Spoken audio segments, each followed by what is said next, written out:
வணக்கம். நம்ம அன்பு தமிழ். இந்த வீடியோவில் காமராஜ் ஐயாவை பற்றி பார்க்க போகிறோம்டா. யார் இந்த காமராஜ் ஐயா? ஒரு அரசியல்வாதி எப்படி இருக்கணும்? மக்கள் இடத்துல எந்த ஒரு தலகணமும் இல்லாமல் மக்கள் இடத்துல மக்களை ஒருத்தராக இருக்கிறதா முதலமைச்சர். அப்படிப்பட்ட ஒரு முதலமைச்சர் எப்பவுமே நாட்டுக்கு ஒரு படிக்காத ஒரு முதலமைச்சர் நாட்டையும் வளப்படுத்த முடியுங்கிறதுக்கு ஒரு அடையாளமாக இருந்தவர் தானே காமராஜர். இவர் எப்படி பிறந்திருக்காரு, எப்படி இறந்திருக்காரு, வாரிசு சந்திச்ச துன்பங்கள் என்ன, அதை பற்றிலாம் பேச போகிறதே கிடையாது.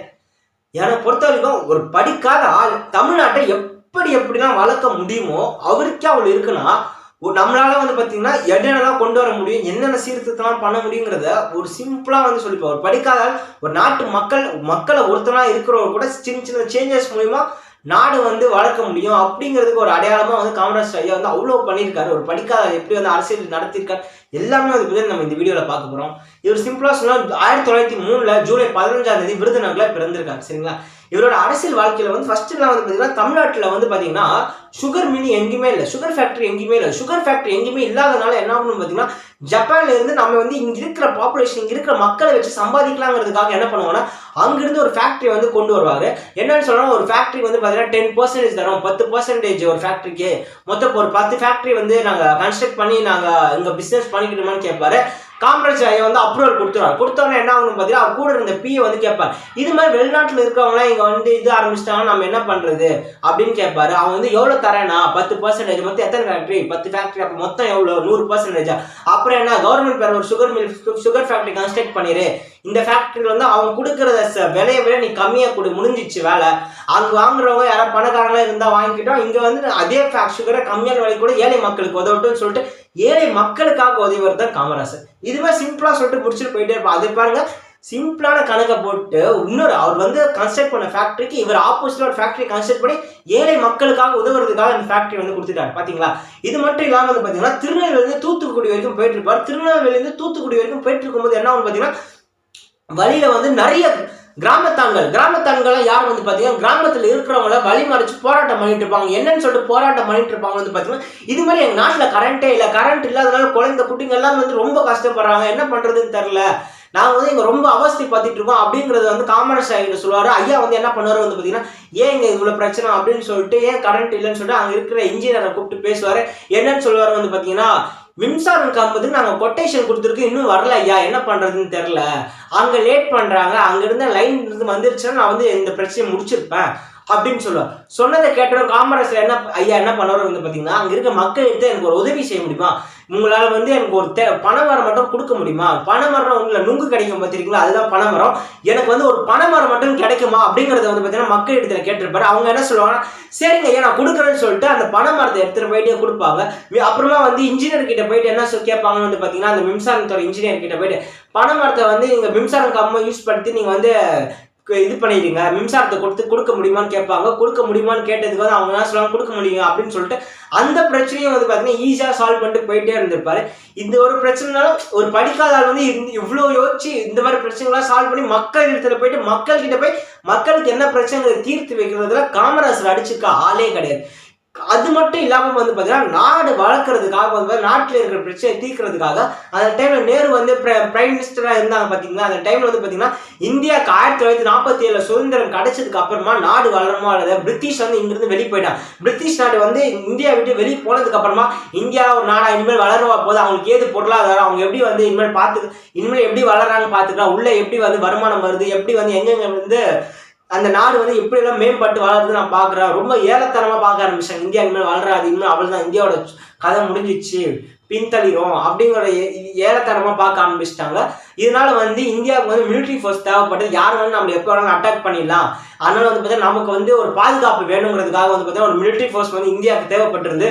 அதான் பிரைம் மினிஸ்டர் நேரு என்ன பண்ணியிருப்பாருன்னா அமெரிக்கா நாட்டில் வெப்பன் வாங்குறதுக்காக பார்த்தீங்கன்னா தயாராக இருந்திருப்பாரு. அமெரிக்கா நாட்டில் வெப்பன் வாங்கணும்னா அங்கே இருக்கிற கவர்மெண்ட் ஏதாவது ஒரு பேங்க் நமக்கு கடன் தரணும். ஆனால் அங்கே இருக்கிற எந்த பேங்க்குமே இந்தியா நம்பி கடன் தரதுக்கு எந்த பேங்க்குமே வரல. அதனால நேரு ஐயா தலையில் கையை போட்டு உட்காந்துட்டு இருந்துருவார். இது என்ன பண்ணுறதுன்னு தெரில. இந்த ஒரு நாள் காமராஜ் ஐயா நேரு வீட்டுக்கு வருவார். வந்தோடனே என்ன பிரச்சனை கேட்பார். இது மாதிரி பிரச்சனை எல்லாமே பார்த்தீங்கன்னா காமராஜ் ஐயா கிட்ட சொல்லுவோம். காமராஜ் ஐயா என்ன பண்ணுவார்னா அவ்வளோதானே, அவனோட பொருள் ஏதாவது இங்க இருக்கா, அவன் வந்து ஏதாவது ஒரு விஷயத்த வந்து நம்ம கிட்ட நம்மளை வந்து ஏதாவது ஒன்று அவன் யூஸ் பண்ணிட்டு இருக்கானான்னு கேட்பாரு. அப்புறமா வந்து அவனோட பேங்க் வந்து அமெரிக்கன் எக்ஸ்பிரஸ் பேங்க் இங்கே தான் இருக்கு, அந்த பேங்க் வந்து இன்னும் வந்து நல்ல முறையில் செயல்படுத்திட்டே இருக்கு அப்படின்வாங்க. அப்புறமா என்ன ஆகுன்னு வந்து பார்த்தீங்கன்னா, சரி என்ன பண்ற, அந்த பேங்க்கை மூடிடு, அந்த பேங்க் வந்து ஃபாரின் நாட்டுக்கு அனுப்பிச்சிட்டு அப்படின்னு கேட்பாரு. அதெல்லாம் அனுப்பிட்டு ரொம்ப பெரிய பிரச்சனையாயிரும். அவனே நம்ம மேலே போருக்கு வந்து என்ன பண்றது, நீ எதுக்கு அதெல்லாம் யோசிச்சுட்டே இருக்க, எவனு ஹெல்ப் பண்ணாது அவனுக்கு, நம்ம எதுக்கு இங்கே இருந்துக்கிட்டு, அவன் பேங்க் அவன் நாட்டுக்கே அவனை அனுப்பிடு, அவனால இங்கே வச்சுக்க வேண்டாம் அப்படின்னு சொல்லுவார். இதுதான் பார்த்தோன்னா அங்கே அமெரிக்கன் எக்ஸ்பிரஸ் பேங்க்ல வந்து கிளைண்ட்டுக்கு ரொம்ப அதிகமான பேர். கிளைண்ட்டுக்கு அதிகமான பேர்னா நிறைய பேர் வந்து பார்த்தீங்கன்னா அந்த டைம் இந்தியாவில் இருக்கிற மோஸ்ட்டாக வந்து அமெரிக்கன் எக்ஸ்பிரஸ் பேங்க் தான் நம்பி இருந்தாங்க. இது மாதிரி இருந்துட்டு இருக்கும்போது என்ன ஆகும், கிளைண்ட்ஸ்லாம் போயிடுவாங்க, அதை பயம். அதனால நீங்கள் உடனே ஹெட் குவார்ட்டர் ஃபோன் அடிச்சு அவங்க கேட்குற கொட்டேஷன் வந்து சால்வ் பண்ணிடுங்க, அதாவது கடன் கொடுத்துருங்க. அவங்க அந்த பேங்க் கடன் கொடுத்துருக்கு, அப்போ அமெரிக்காவில் இருக்க வெப்பன் வாங்கிட்டு அந்த வெப்பன் வந்து இந்தியா நாட்டுக்கு வந்திருக்கும். இதெல்லாம் பார்த்த உடனே வந்து பார்த்தீங்கன்னா காமராஜ் ஐயா வந்து அப்போ வந்து பிஎம்ஏ வந்து பார்த்தீங்கன்னா நேருவே வந்து கொஞ்சம் வியர்ச்சிகரமாக எதுவாக இருந்தாலும் உடனே முடிவு எடுக்கிறது, கரெக்டாக பிளான்லாம் போட்டு கொடுத்து பக்காவாக வந்து முடிச்சிருப்பாரு நம்ம காமராஜர். அப்புறமா வந்து பார்த்தீங்கன்னா இது மூலியமாக பார்த்தீங்கன்னா அந்த டைமில் வந்து நாட்டோட வளம் மீன்ஸ் எதை சொல்கிறேன்னா மிலிட்ரியில் இருக்கு பார்த்தீங்கன்னா அந்த வளத்தை சொல்கிறேன். அது வந்து பார்த்தீங்கன்னா பயங்கரமாக வந்து ஸ்ட்ராங்காக இருந்து அப்புறமா இந்தியா மேலே வந்து போர் தொடுக்கவே நிறைய பேர் பயந்துட்டாங்க. இந்தியா நாட்டுக்கிட்ட வெப்பன்லாம் இருக்குது, எது வெப்பம்லாம் அவங்க நம்மளை அடிச்சிருவாங்க அப்படிங்கிற ஒரு எண்ணத்தில் வந்து அந்த டைமில் வந்து பார்த்தீங்கன்னா இந்தியா மேலே போர் கூட சைனாவாக இருக்கட்டும், பாகிஸ்தானாக இருக்கட்டும், எல்லாமே வந்து ஒரு கட்டத்தில் பயத்தில் இருந்த தருணம். இது மாதிரிலாம் இருந்துட்டு இருக்கும்போது வந்து பார்த்தீங்கன்னா இது மட்டும் இல்லாமல் வந்து பார்த்தீங்கன்னா தமிழ்நாட்டை சேர்ந்தவர் வெறும் இந்தியாவுக்கு மட்டும் சப்போர்ட் பண்ணல, தமிழ்நாட்டில் இருக்க மக்களில் மீடியா இருக்கு பார்த்தீங்கன்னா, மீடியா கூட வந்து பார்த்தீங்கன்னா ரொம்ப இணைஞ்சு நண்பர்கள் மாதிரி பழகுவார். நண்பர்கள் மாதிரி எப்படின்னு சொல்கிறது பார்த்தீங்கன்னா, இப்போ வந்து பத்திரிகையாளர்கிட்ட போயிட்டு இது மாதிரி தமிழ்நாட்டோட ஸ்ட்ரென்த் வீக்னஸ் என்னங்கிறது எல்லாத்தையும் ஷேர் பண்ணதுக்கு அப்புறமா என்ன சொல்றாரு, இந்த விஷயத்தை நீங்க பத்திரிகையில போடாதீங்க அப்படின்னு சொன்னதுக்கு அப்புறம் அவர் பேச்சுக்கு மரியாதை கொடுத்து எந்த ஒரு பத்திரிகையாளருமே அவர் என்ன சொன்னாருங்கிறத பத்திரிகையில வெளியே வரவே மாட்டார். இதுக்கு என்னன்னா இவர் நம்மளோட வீக்னஸை நம்மளே சொல்லிட்டோம்னா நாடு வளராது. தமிழ்நாட்டுக்கு ஒரு வீக்னஸ் இருக்குன்னு நம்ம சொல்லிட்டோம்னா அது வளராது.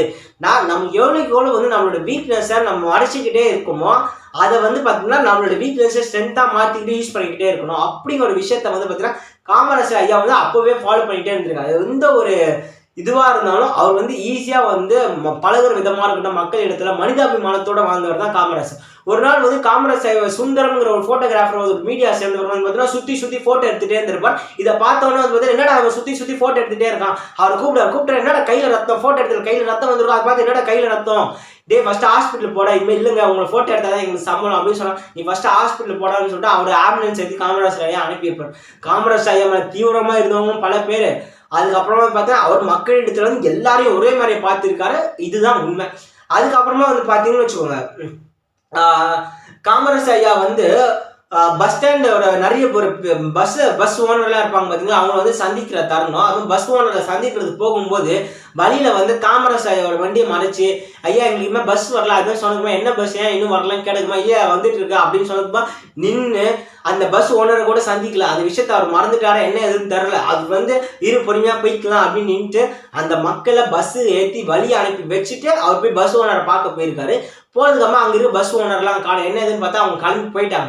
போனதுக்கப்புறம் அந்த பஸ் ஓனர் ஃபோன் ஆடுறான்னு சொல்லி பஸ் ஓனர் ஃபோன் அடிச்சு கேட்டால் அவர் சொல்கிறாரு, உங்களை பார்க்க நான் இங்கே வந்திருந்தேன், நீங்கள் என்னை பார்க்க வரவே மாட்டேங்கிறீங்க, மக்கள் இடத்துல இருக்கீங்க அப்படின்னு சொன்னதுக்கப்புறமா, டேய் நீ வீட்டுக்கு போனால் உனக்கு 3 வேளை சோறு கரெக்டாக இருக்கு, நீ எப்போ வேணாலும் போனால் உனக்கு சொகுசாக கார் இருக்குது, உனக்கு எந்த பிரச்சனையும் இல்லை. ஆனால் அவங்க வந்து இங்கே இருந்துட்டாங்கன்னா வீட்டுக்கு போகிறதுக்கு அடுத்த பஸ்ஸு கிடையாது. அது மட்டும் இல்லாமல் இங்கே மாட்டிக்கிட்டாங்கன்னா அங்கே இருக்கிறவங்க மனைவியாக இருக்கட்டும் குழந்தையாக இருக்கட்டும் அவங்க அப்பா வருவாங்க வரமாட்டாங்கன்னு சொல்லி ஏங்கிக்கிட்டே இருப்பாங்க. இவங்களும் வந்து நம்ம பசங்க என்னாச்சுன்னு சொல்லிட்டு இது பண்ணிகிட்டே இருப்பாங்க. சரியாக சாப்பிட மாட்டாங்க, பயத்தில் இருப்பாங்க, நைட்டில் தூக்கம் வராது, எல்லாத்துலையும் வந்து அவங்க ஃபேஸ் பண்ணிகிட்டே இருப்பாங்க. உனக்கு என்ன நீ சொகுசாக இருக்க, இதுக்கெல்லாம் நீங்கள் இப்படி பண்ணீங்கன்னா எப்படின்னு சொல்லிட்டு வாயான்னு சொல்லிட்டு சும்மா சகஜமாக ஃப்ரெண்டு மாதிரி பேசுறீங்க, வாயா இவ்வளோ பிரச்சனை இருக்கும் நீங்கள் என்னையா தெரியும் சொல்லி மக்களுக்கு சகஜமாக மக்களுக்கு என்ன பிரச்சனை தீர்வு காணிட்டு அப்புறம் அவங்க சகஜமாக பேசிட்டு அந்த பிரச்சனையை வந்து முடிச்சு வச்சிருப்பார். இது மட்டும் இல்லாமல் வந்து பார்த்தீங்கன்னா பசங்க இடத்துல இளைஞர்களை இந்த காலத்தில் வந்து படிச்சாதான் வந்து படித்தவங்க அரசியலுக்கு வர்றோம் அப்படின்னு சொல்லிட்டு பேசிகிட்டு இருக்கோம் பார்த்துருக்கீங்களா, அப்படின்னு சொல்லிட்டு பேசிட்டு இருக்கோம். இதே டைம்ல என்ன ஆகுனா அந்த டைம்ல வந்து படிக்கிறது காரணமா இருந்தவரை காமராஜர் என்ன பண்ணிருப்பாங்கன்னா அந்த வந்து வழி நடத்தல வந்து ஏதோ ஒரு கட்சி மீட்டிங் வந்து சின்ன பசங்களை கூப்பிட்டுக்கிட்டு காங்கிரஸ் கட்சிக்கு ஆதரவா எதிர்கட்சி வந்து தரதுறவா பேசுறதுக்காக வந்து பாத்தீங்கன்னா சின்ன பசங்களை வச்சு இருந்திருப்பாங்க. இவங்க ஒரு சின்ன பையன் ஒருத்தன் வந்து டிஎம்கே வந்து ரொம்ப அவதூறாக வந்து பேசிக்கிட்டே இருந்திருப்பா. பேசிட்டு இருக்கும் காமராஜ் ஐயா வந்து அவர் அந்த சின்ன பையனை கூப்பிட்டு கண்ணத்தில் பல்லான்னு ஒரு அறை விட்டு போய் ஸ்கூல் போய் படிட்டா போடா, அரசியலுக்குலாம் வராது, இது நாங்கள் பார்த்துக்குறோம் அப்படின்னு சொல்லியிருப்பார்.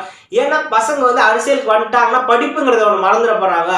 அது ஒரு விஷயம் இருக்கு, படிச்சுட்டே இருக்கணும் அப்படிங்கிற ஒரு விஷயம் வந்து அந்த காலத்தில் பசங்க யாருமே வந்து பார்த்தீங்கன்னா படிக்க ஸ்கூலுக்கும் அனுப்ப மாட்டாங்க. இப்படிப்பட்டவங்க வந்து அரசியலுக்கு சேர்த்துக்கிட்டே இருந்தால் இப்படி யாருக்கும் வந்து அப்போ சின்ன பசங்க அரசியலுக்கு வாய்ப்பு கொடுக்காம போய் படி அப்படிங்கிறது வந்து அந்த டைமில் வந்து அவர் ஃபாலோ பண்ணிட்டு இருந்திருக்காரு. அதுக்கப்புறமா வந்து பார்த்தீங்கன்னா ஏதோ ஒரு கோயில் திருவிழா வந்து பார்த்தீங்கன்னா காமராஜ் போயிட்டு இருக்கும்போது வந்து பார்த்தீங்கன்னா ஏதோ ஒரு மின்விளக்கு கட் ஆயிடும். அதனால அது முதலமைச்சர் வர தரணும். அந்த நேரம் பார்த்து இது மாதிரி இந்த இடத்துல வந்து இவ்வளோ பிரச்சனை வருது அப்படின்னு சொல்லிட்டு பார்த்துருப்பாங்க. இது மாதிரி இருக்கும்போது என்ன ஆகும்போது ஏதோ ஒரு சின்ன பையன் என்ன பண்ணுவாங்க, உடனே ஏறி போய் அந்த பிரச்சனை என்னன்னு சொல்லிட்டு சால்வ் பண்ணிட்டு வரும். வந்தோடனே காமராஜ் வந்து அவனையும் திட்டி இது மாதிரி முதலமைச்சர் வந்தாரு, இவர் வர நேரம் பார்த்துட்டு ஒரு பையன் இறந்துட்டான் அப்படிங்கிற ஒரு சொல்லுக்கு வந்து நான் ஒரு உவமையா ஒரு சான்றா இருக்கணுமா, இது ஒரு எக்ஸாம்பிளா நான் இருக்கணுமாடா, ஏன்டா இப்படி பண்றீங்க அப்படின்னு சொல்லிட்டு நீ போய் உன் குடும்பத்தை பாரு, உனக்கு ஒரு குடும்பம் இருக்கு, இது மாதிரி விஷயத்துல நீ இறங்காத அப்படின்னு சொல்லியிருப்பாரு. ஒரு பையனுக்கு வந்து அறிவுரை சொல்லியிருப்பாரு காமராஜர். இது மட்டும் இல்லாமல் வந்து பார்த்தீங்கன்னா அந்த சின்ன சின்ன பசங்களுக்கு மட்டும் இல்லாமல் காலேஜ் ஸ்டூடெண்ட்லாம் இருக்காங்க பார்த்துருக்கீங்களா, காலேஜ் ஸ்டூடெண்ட்டுக்கும் அப்புறமா வந்து பஸ் கண்டக்டருக்கும் பஸ்ஸில் ஏதோ பெரிய பிரச்சனை, ஒரு பெரிய கலவரமாக வெடிச்சிருக்கோம். இதை பார்த்துட்டு பசங்க யாரும் படிக்க போலையா, காலேஜுக்கெல்லாம் போக மாட்டேங்கிறாங்க, போராட்டம் பண்ணிட்டு இருக்காங்க அப்படின்னு தெரிஞ்சதுக்கு அப்புறமா ஏன் போராட்டம் பண்ணுறீங்க பசங்களை கேட்டிருக்காமா, இந்த பஸ் கண்டக்டர் மேலே வந்து எனக்கு பிடிக்கல, இது மாதிரி தப்பு பண்ணிட்டேன் அப்படின்னு சொல்லுங்க. இவ்வளோதான், நான் பஸ் கண்டக்டர் வந்து வேலை விட்டு நிறுத்திடுறேன், நீங்களாம் வேலைக்கு நினச்சி நீங்களாம் படிக்க போயிடுங்க அப்படின்னு சொல்லுவார். அப்போ பசங்க எல்லாருமே காலேஜுக்கு படிக்க போயிடும். அந்த பிரச்சனையை சிம்பிளாக சொல்லி முடிச்சிருவாரு. இப்போ பசங்க இடத்துல எல்லா பிரச்சனையும் முடிஞ்சிச்சு, அவங்க வந்து படிக்க போயிட்டாங்க. ஸோ வந்து பார்த்தீங்கன்னா அந்த பிரச்சனை. அப்புறம் பஸ் கண்டக்டர் தனியாக கூப்பிட்டு பேசுவார், என்ன பிரச்சனை என்ன ஆச்சு, அவர் பக்கம் அவரோட நியாயத்தை சொல்லுவார். சொன்னதுக்கு அப்புறமா என்ன ஆகுன்னு வந்து பார்த்தீங்கன்னா உன்னை நம்பி எத்தனை பேர் இருக்காங்க, உன் குடும்பத்தில் எத்தனை பேர், எவ்வளோ வருமானம், எல்லாத்தையும் கேட்பாரு. கேட்டோடனே நீ ஒரு 6 மாதம் என் கண்ணில் படாத தூரமாக போயிடு, 6 மாதத்துக்கான வருமானம் எவ்வளோ கையில் கொடுத்து நீ தூரமாக போயிடு. அப்போ அவர் வந்து போஸ்டிங் மாற்றி வேறு இடத்துல வந்து வேலை செய்யுன்னு சொல்லிட்டு மாற்றி விட்டுருப்பார். 2 பக்கமும் ஈஸியாக அந்த பிரச்சனை அவர் பொறுத்தவரைக்கும் பிரச்சனை சால்வ் ஆகணும், பசங்க படிக்கணும், இவருக்கும் வந்து பார்த்தீங்கன்னா வேலை இருக்கணும், இவரை நம்பிதான் ஒரு குடும்பம் இருக்கு. 2 பக்கமும் பாசிட்டிவா சொல்லி முடிச்சிருப்பார். ஏன் வந்து பார்த்தீங்கன்னா இது வந்து நீ பெருசா நான் பெருசா அடிச்சுக்கிட்டோம்னா கலவரம் இன்னும் பெருசாக தான் ஆகும். நீ போய் படி, உங்களால படிக்கிறது, அந்த டைம்ல ஏதோ ஒரு மிஸ்டேக் நடந்திருக்கு, அவ்வளோ அந்த பிரச்சனை அதோட விட்டுணும் மறந்துடும். இந்த விஷயத்தை அவர் அப்பவே ஃபாலோ பண்ணிட்டு 2 பேரும் வந்து பார்த்தீங்கன்னா பாசிட்டிவ் விஷயத்துல முடிச்சு விட்டுருப்பார் இந்த பிரச்சனையை. இதுக்கப்புறமா வந்து பார்த்தீங்கன்னு வச்சுக்கோங்க, ஒரு கட்டத்தில் என்ன ஆகுனா காமராஜரோட ஃப்ரெண்டு ஒருத்தர் இருப்பார். காமராஜர் ஃப்ரெண்டு என்ன பண்ணுவார்னா அவரோட பையனுக்கு கல்யாணம் வச்சிருந்தாரு. காமராஜர் ஐயா கிட்ட போயிட்டு என் பையனுக்கு கல்யாணம் வச்சிருக்கேன்டா வந்துடுறான்னு. அவர் வந்து இல்லைடா நான் வரமாட்டேன்டா அப்படின்னு சொல்லிடுறாரு. இது கேட்டோன்னா அவர் ஃப்ரெண்டுக்கு வந்து மனசு ரொம்ப கஷ்டம். என்னன்னு வந்து பார்த்தீங்கன்னா ஆள் பெரியவர் ஆகிட்டார் போல, அதனால நம்மளை மதிக்க மாட்டார் போல அப்படிங்கிற எண்ணத்துல வந்து பார்த்தீங்கன்னா நினைச்சிட்டு இருந்திருப்பாரு. ஆனா அவர் ட்விஸ்ட் என்னன்னா அவர் வந்து கல்யாணத்துக்கு வந்திருப்பார். கல்யாணத்துக்கு வந்து டே இது மாதிரி வரேன்னு சொல்லி நான் பெருசா பண்ணியிருப்பேன்ல, இது மாதிரி பண்ணக்கூடாதுங்கிறதுக்காக தான் நான் வரேன்னு சொல்லலை. ஏன்னா நான் வரேன்னு சொல்லிட்டு தடைப்படலாம் வந்து பார்த்தீங்கன்னா என்னென்னமோ பண்ணியிருப்பேன், நிறைய செலவு பண்ணியிருப்பேன். அப்புறமா எங்கெங்க இருந்தோ நிறைய சர்ப்ரைஸ் பண்ணுறேன்னு சொல்லிட்டு எதோ பண்ணி வச்சிருப்பேன். அந்த கர்மத்தெல்லாம் எனக்கு தேவையில்லை, சாதாரணமாக என் கூட இருக்கியா, அது மாதிரி இருந்தால் மட்டும் என் கூட இருன்னு சொல்லிட்டு சிம்பிளாக சொல்லி முடிச்சிருப்பேன். அப்புறமா அவன் ஃப்ரெண்டு கூட்டு வா வந்துட்டேன் வந்து என் பையனை ஆசீர்வாதம் பண்ண அப்படின்னு சொல்லுவார். இது காமராஜர் ஐயா என்ன சொல்லுவாருன்னு வந்து பார்த்தீங்கன்னா யாராவது கல்யாணம் ஆனவங்களை பண்ண சொல்ல, நான் கல்யாணம் ஆகாது பிரம்மச்சாரி, நானும் அது சரிப்பட்டு வர மாட்டேன்னு சொல்லிட்டு அவர் தனியாக வந்து அவர் ஃப்ரெண்டு கிட்ட சாப்பிட்டு முடிச்சு அந்த கல்யாணத்தில் வந்து நார்மலாக சகஜமாக பேசி முடிச்சு போயிருப்பாரு.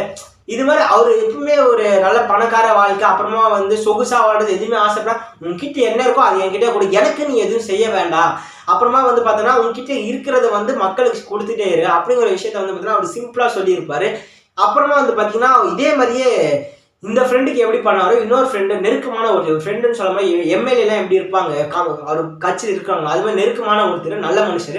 அவர் என்ன ஆகணும் வந்து பார்த்தீங்கன்னா தேட்டர் வந்து திறக்கணும், அது மாதிரி காமராஜை கூப்பிட்டு வச்சு தேட்டர் திறந்தோன்னா ஷோ வந்து ஒவ்வொரு போகும் நல்லா பிச்சுக்கும் அப்படின்னு நினச்சிட்டு முடிஞ்ச அளவுக்கு வந்து பார்த்தீங்கன்னா பிராண்ட் ஓப்பன் பண்ணோம், இது பண்ணணும்னு சொல்லிட்டு பத்திரிக்கையில் டேட்லாம் அடிச்சுட்டு காமராஜ் ஐயா கிட்ட வந்து பார்த்தீங்கன்னா டேட்லாம் குறிச்சிட்டு இந்த டேட்டுக்கெல்லாம் வந்துடுறேன் ஐயா கிட்ட வந்து பெர்மிஷன்லாம் வாங்கிட்டு பத்திரிக்கைலாம் அடிச்சுட்டு இதுவாயிரும்.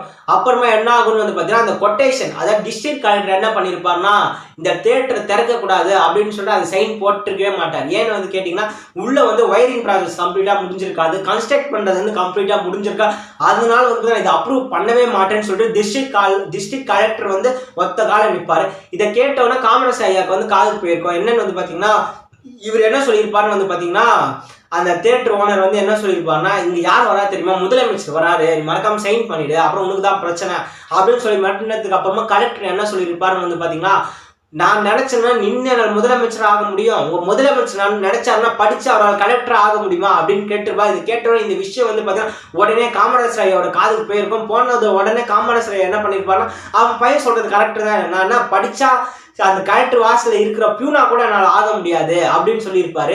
சொல்றாங்க, ஐயா நீங்களே என்ன எப்படிலாம் சொல்றீங்க, அவன் சொல்ற கரெக்டி தானே, படிச்சவனா அப்படிதான் இருக்கணும், அவன் எவ்வளவு நேர்மையா இருந்துட்டு இருந்திருக்கான் அப்படின்னு சொல்லிட்டு ஒரு இதுவா பேசணும்னா அங்க இருக்கிற மூஞ்சிங்க, அங்க இருக்கிறவங்க ஃபேஸ்ல எல்லாமே வந்து பாத்தீங்கன்னா என்ன அது இவங்களும் வந்து அவங்க பக்கம் சப்போர்ட்டா பேசுறாங்களே, சரி சரி நீ வந்து இது மாதிரி அவர் என்ன சொல்லணுமே, டேட் அடிச்சுட்டா என்ன பண்றதுன்னு தெரியல, இந்த டேட்டுக்கு வந்து நீங்க எல்லாம் வரீங்கன்னு சொல்லிட்டேன் அப்படின்னு சொல்லிட்டு தேட்டர் ஒன்று சொல்லியிருப்பாரு. சொன்ன ஒன்று வந்து காமராஜ் ஐயா வந்து வழக்கமாக நடக்கிற மாதிரியே நடக்கட்டும், நீ வந்து தேட்டர்ல எந்த படமும் ஓட்டாத, ஏன்னா எல்லா வேலையும் கரெக்டாக முடிச்சுட்டு படத்தை ஓட்டு, நான் வந்து தேட்டரை திறந்து வச்சுட்டு மட்டும் போயிடுறேன் அப்படின்னு சொல்லிட்டு காமராஜர் ஐயா சொல்லியிருப்பார். சொன்னது கேட்டவுடனே இதே மாதிரி வந்து பார்த்தா தேட்டரை திறந்து வச்சுட்டு வெளியே வந்தோடனே எற விடுறா வண்டியன்னு சொல்லிட்டு கலெக்டர் வீட்டுக்கு விட்டுருப்பாரு. வண்டியை கலெக்டர் வீட்டுக்கு விட்டோடனே கலெக்டரை போய் பார்ப்பாரு. வீட்டுக்கு நுழையும் போது அவரோட பையன் வந்து விளையாடிட்டு இருப்பாரு. அவர் பையனை கூட்டிட்டு போய் மடியில் உட்கார வச்சு பேசிட்டு இருப்பாரு. இது மாதிரி கலெக்டர் வந்தவனை வந்து அவர் வந்து வர வச்சு உட்கார வச்சிருப்பா, உட்கார வச்சு பேசிட்டு இருக்கான். வருங்காலத்தில் வந்து நீ உங்க அப்பா மேல நேர்மையான அதிகாரியா இருக்கணும், உனக்கு பிடிச்சது நீ எந்த வேணாலும் செய்ய, ஆனால் செய்யறதை நீ நேர்மையா செய்ய, உங்க அப்பா மாதிரி நேர்மையான ஆளுங்களாம் இருக்கிற வரைக்கும் தான் என்னால் இங்கே அரசியல் பண்ண முடியும், அவங்களை நம்பி தான் வந்து பார்த்தீங்கன்னா நான் இங்கே அரசியல் பண்ணிக்கிட்டு இருக்கேன் அப்படிங்கிறத வந்து பார்த்தீங்கன்னா அவர் மீன் பண்ணியிருப்பாரு. இதை கேட்டோன்னா கலெக்டர் ஐயாக்கு வந்து பார்த்தீங்கன்னா அடுத்தடுத்த விஷயத்துல வந்து பார்த்தீங்கன்னா ஓகே நான் பண்ணுறது கரெக்டுங்கிறத சிம்பாலிக்காக அவர் சொல்லிட்டு போயிருக்காரு. ஏன்னா சொல்லிட்டோன்னா வந்து பார்த்தீங்கன்னா அங்கே இருக்க ஏதாவது கலவர வெடிக்கணும், உள்ளே வந்து பார்த்தீங்கன்னா நிறைய பிரச்சனைலாம் வரும்.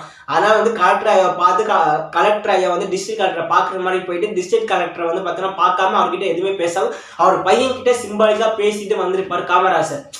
ரெண்டு பக்கமும் சாதகமாகவும் இருக்கணும், ஆனால் அவர் நினைச்ச கொள்கையை நடத்தணும், அவர் நினைச்சது எது சரிங்கிறத மக்களுக்கு புரிய வைக்கணும். இது எல்லாத்துக்கும் கரெக்டாக இருக்கணும்னா அது காமராஜர் வந்து எல்லா நுணுக்கத்துக்கும் எல்லா பக்குவத்துக்கும் பொருத்தமான ஒருத்தர்னா அது காமராஜர் மட்டும்தான் இருந்துட்டு இருக்காருங்கிறது நம்ம அடிச்சுக்க இப்போ வேணாலும் சொல்லலாம். இது மட்டும் இல்லாமல் பார்த்தா இப்படி வாழ்ந்துட்டு இருந்த காமராஜர் கூட ஒரு காலகட்டத்தில் வந்து தோக்கடிச்சாருன்னா 1967 ஸ்ரீனிவாசன் ஒரு இளைஞர் டிஎம்கே சேர்ந்த திராவிட முன்னேற்ற கழகத்தின் கட்சியில இருந்த ஒருத்தரை தோற்கடிச்சிருக்காரு. இதை பார்த்த உடனே அந்த டைம்ல வந்து மக்களுங்க எல்லாருமே காமராஜர் வீட்டுக்கு போயிட்டு ஐயா அவங்களை தோக்கடிச்சான் அப்படின்னு சொல்லிட்டு ரொம்ப மன வருத்தம். அவர் என்ன சொல்லியிருப்பாருன்னா, இதுதான்டா ஜனநாயகம், இப்படிதான் இருக்கணும், நான் வந்து இங்க நேர்மையா அரசியல் பண்ணியிருக்கேன், என் ஆச்சரியம் வந்து பார்த்தீங்கன்னா நான் தோத்துட்டு யாரோ ஒருத்தவங்க வந்திருக்காங்க, இதுதான் ஜனநாயகம். இந்த ஒருத்தவங்க வந்து அரசியல் வாழ்க்கை வந்து எத்தனை பேர் வந்து பகைச்சிக்கிறாங்களோ அதுக்கேற்ற மாதிரி தான் வந்து பார்த்தீங்கன்னா இதுக்கு எப்பயுமே வந்து நம்ம வந்து யாருமே வந்து ஃபுல் சாட்டிஸ்ஃபை பண்ணிடவே முடியாது. எல்லாரையும் வந்து நான் பிரச்சனையில இருந்து காப்பாற்றுறேன், அவங்க 2 பேருக்கும் நான் ஆதரவாக இருக்கேன், ஏதாவது ஒரு பக்கம் நின்று தான் ஒரு கட்டத்தில். இப்போ நான் பொறுத்த வரைக்கும் என்னென்னு வந்து பார்த்தீங்கன்னா இது நான் வந்து நேர்மையாக அரசியல் பண்ணியிருக்கேன், நேர்மையாக வந்து பார்த்தீங்கன்னா இங்கே வந்து எலெக்ஷன் கமிஷன் நடந்துட்டு இருந்திருக்குங்கிறதுக்கு நான் தோத்தது தான் சான்று அப்படின்னு சொல்லிட்டு ரொம்ப சகஜமாக பேசிட்டு இருந்திருப்பாரு. அவர் சிரிச்சுக்கிட்டே சொல்லுவார். அப்புறமா வந்து பார்த்தீங்கன்னா அவர் வீட்டு வாசலையே வந்து பார்த்தீங்கன்னா டிஎம்கே கட்சியில் இருந்தவங்களாம் வெடி வெடிச்சு அவரை வந்து ரொம்ப ஒரு கலாச்சிட்டு இருந்திருப்பாங்க. இது மாதிரி இருந்துட்டு இருக்கோம், அங்கே இருக்கவங்களா டென்ஷன் வாங்க, யாரும் எதுவும் பண்ணவே கூடாது.